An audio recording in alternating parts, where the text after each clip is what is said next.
आपली सोमती दीदी तिचा प्रवास खूप मोठा आहे बरोबर. आज ती नॅशनल रनर आहे. एका रात्रीतून तिने गोल्ड मेडल मिळवलं का. गोल्ड मेडल मिळवण्यासाठी तिने किती परिश्रम घेतले बरोबर ना. तिची मम्मी किती परिश्रम घेते, पप्पा परिश्रम घेतात, ती ग्राउंडवर प्रॅक्टिसला जाते किंवा मेहनत घेते. अभ्यासात पण ती हुशार आहे, आर्ट मध्ये हुशार आहे, डिझाईन करायला आवडतं. सोमती तुला काय काय इतर छंद आहेत बेटा, म्हणजे काय काय आवडतं तुला. मला स्पोर्ट्स आवडतं, मला अभ्यास करायला आवडतं आणि मला ड्रॉइंग करायला पण खूप आवडतं. येस, म्हणजे आपल्याला सगळंच करायला पाहिजे जे आपल्याला आवडतं ना, असं थांबायचं नाही कुठल्या पण गोष्टी असे मध्ये आले तरी. क्या बात, बिग क्लॅप. आणि सोमती दीदी, आपली सोमती दीदी जी आहे तिला बघा ती काय संदेश दिलाय तिने आपल्याला, की तुम्ही तुमचे सगळे हॉबीज जपल्या पाहिजेत बरोबर ना, आणि एक हॉबीवर फोकस केला पाहिजे. तर आता सोमती, अशा कोण आयकॉन आहेत का तुझ्या लाईफ मध्ये की प्रेरणा घेऊन तू इथपर्यंत पोहोचलीस. खूप सारे फॉरेन मधले ऍथलीट्स आहेत, इंडियन ऍथलीट्स पण आहेत. त्यामधले सगळ्यात जास्त तर फिमेल मध्ये मला आहे इंटरेस्ट. तर हिमा दास पण आहे, अजून पण खूप आहेत असे, आणखी ज्योती आराध्य आहे, अजून खूप आहेत जण. आणि मेल मध्ये पण चांगलेच आहेत, पण आता मी पण मुलगी आहे आणि मला पण फिमेल फॉलो करायला पाहिजे. तर हो, हिमा दास पण 400 मीटर धावते आणि माझा पण इव्हेंट 400. क्या बात, मॉडेल आहे. हिमा दास म्हणजे हिमा दास आपल्या सोमतीचे आयकॉन आहे. तुम्हाला माहितीये का आता थंडीमध्ये सकाळी 7:30ला धावणं, सकाळी थंडीत त्या मी एकटीच नव्हती, आमची पूर्ण टीम होती आमच्या सोबत. आणि कसं तिकडे खूप सारे स्टेट्स असतात, हरियाणा वगैरे बारीकशे होतं, तरी आम्ही हे नाही सोडलं आमचं आणि आम्ही पूर्ण प्रयत्न केला, मग जाऊन ते यश मिळतं आपल्याला. Very good. किती कौशल्याबद्दल, किंवा तू जे आज पहिला नंबरने तू एवढ्या नॅशनल रनर म्हणून शाळेचं पण नाव मोठं झालंय ना. हो. मग शाळेचं नाव जर मोठं केलंय तर शिक्षकांच्या कशा भावना आहेत. आता कसं स्पोर्ट, आता ट्युशन पण लावलेत, सगळ्या सिलेबस कव्हर झालाय आणि मी कसं अभ्यासाला पण तेवढंच महत्व देते जेवढं स्पोर्ट्सला देते. कारण की असं नाही करायचं ना, एक गोष्ट आपण चालू केली की दुसरी थांबायची, म्हणून सगळं सोबतच नेत जायचं आपण. Very good, big clap.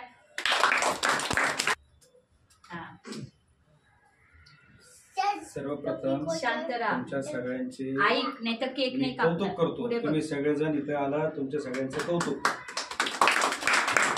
आपण सोमती दीदीच्या कौतुकासाठी इथं आलो, म्हणून तुमचं आधी कौतुक आणि मग सोमती दीदीचं कौतुक. का तुमचं, कारण सोमती दीदीकडे बघून तुम्ही पळणार आहे. What is the meaning of runner, म्हणजे धावपटू. मराठीत काय म्हणतात त्यांना, धावपटू. काय म्हणतात, धावपटू. रनरला काय म्हणतात, धावपटू. तर ती धावपटू होणार आहे भारताची. आता ती पुण्याची आहे, महाराष्ट्राची आहे, देशाची आहे. आता ती इंटरनॅशनलला पण जाणार आहे. आपल्या देशाचं नाव इंटरनॅशनल लेवलला, आंतरराष्ट्रीय लेवलला ती घेऊन जाणार आहे. मग तिला फॉलो करायचं ना, ती आज आपल्याकडे आहे, आपल्या सोसायटीत. अंडरस्टँड, धावपटू. डेरेक रेडमोन तुला माहिती आहे, धावपटू. आता तिला सुद्धा मी गोष्ट सांगणार आहे डेरेकची.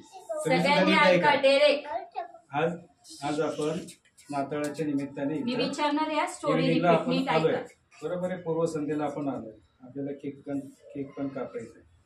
रेडमोन जो आहे ना, डेरेक रेडमोन पण सोमती दीदी सारखाच धावपटू होता. बार्सिलोना गेम्स, तुम्ही नंतर घरी गेल्यानंतर गुगलला बघा बार्सिलोना गेम्स. तर बार्सिलोना गेमच्या 1992च्या 400 मीटरमध्ये तो सेमीफायनलला गेला होता आणि सगळ्यांचं लक्ष होतं त्याच्याकडे, डेरेककडे. त्याचं नाव डेरेक रेडमोन. काय नाव, डेरेक रेडमोन. आणि त्याचे पप्पा आहे ना, ते डेरेक बरोबर कंटिन्यू राहायचे, डेरेक बरोबर.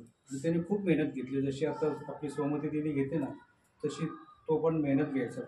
लवकर उठायचा, पहाटे व्यायाम करायचा आणि त्यांनी त्याचा स्पीड मेंटेन केलेला होता.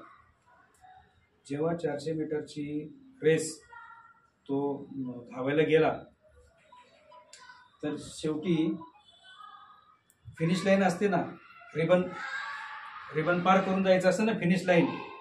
तर रिबन पार करेपर्यंत तो आला, तोच येणार होता फर्स्ट. अगदी थोडंसं इथून त्या फ्लॅट इतकं एक अंतर 20-25 फुटाचं अंतर राहिलं असेल आणि त्याच्या डाव्या पायाला क्रँक आला आणि तो खाली पडला. दुसराच रनर फर्स्ट आला. डिरेक्ट हारला. पण जो अनाउन्सर होता ना, अनाउन्सरने हारला म्हणून नाही सांगितलं की direct did not complete his race, did not completed 400 metres. त्याच्या ते डोक्यात बसलं की मी ते रेस पूर्ण करू शकलो नाही. तर त्याच्या वडिलांनी त्याला उचलून घेतला. असा डेरेकच्या वडिलांनी त्याला उचलून घेतला. त्याच्या खांद्यावर डेरेकने हात ठेवला वडिलांच्या आणि फिनिश लाईनकडे असं बघत बसलं कितीतरी वेळ की मी का हरलो, कसं पडलो आणि मी का पूर्ण करू शकलो नाही. त्याच्या डोक्यात तीच सल होती. तरी सुद्धा जो फर्स्ट विनर आला तो आला, त्याला फर्स्ट प्राइज ते मिळालंच होतं. पण सगळ्या प्रेक्षकांचं लक्ष डेरेककडे होतं की आता डेरेक काय करेल. त्यांनी रेस कंप्लीट केली नाही आणि त्याचा पाय मुरगळला, क्रँक आला, तो खाली पडला. त्याचा उजवा पाय दुखत होता. त्यांनी ते अशा उजव्या पायात दुखत परत राऊंड मारला आणि 400 मीटर कंप्लीट केली आणि तेव्हाच खाली बसला. हे असतं जिद्द पाहिजे. जिद्द पडला तरी उठून चालला पाहिजे.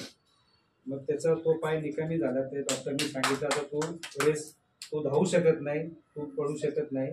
मग त्याने काय केलं, त्याची गेम चेंज केली. तो बास्केटबॉल मध्ये प्रावीण्य त्याने मिळवलं. त्याने बास्केटबॉल तो खेळायला लागला. What is his name? Derek Redmond. हारायचं नाही तुम्ही. डेरेक रेडमोंड साठी पडलं तरी उठायचं आणि पळायचं. ज्या फर्स्ट रनर जो आला त्या रेसमध्ये, लोकांनी त्याच्यासाठी टाळ्या नाही वाजवल्या, डेरेकसाठी टाळ्या वाजवल्या. कारण तो उठला, लंगडत त्याने परत रेस पूर्ण केली आणि फिनिश लाईन कंप्लीट केली. त्याच्यासाठी सगळ्या लोकांनी टाळ्या वाजवल्या. त्याची आमची सुमती सगळ्या अडथळ्यांना पार करून जाईल. तिला कुठल्याही इजा होऊ नये आणि चांगल्या पद्धतीने तिने रेस कंप्लीट करूया. सगळ्या रेस तिने कंप्लीट करायला हव्यात अशी आपण प्रार्थना करू तिच्यासाठी. आणि ती सगळ्या रेस जिंकून आपल्या देशाचं नाव, आपल्या पुण्याचं नाव, महाराष्ट्राचं नाव उज्ज्वल करू. ओके.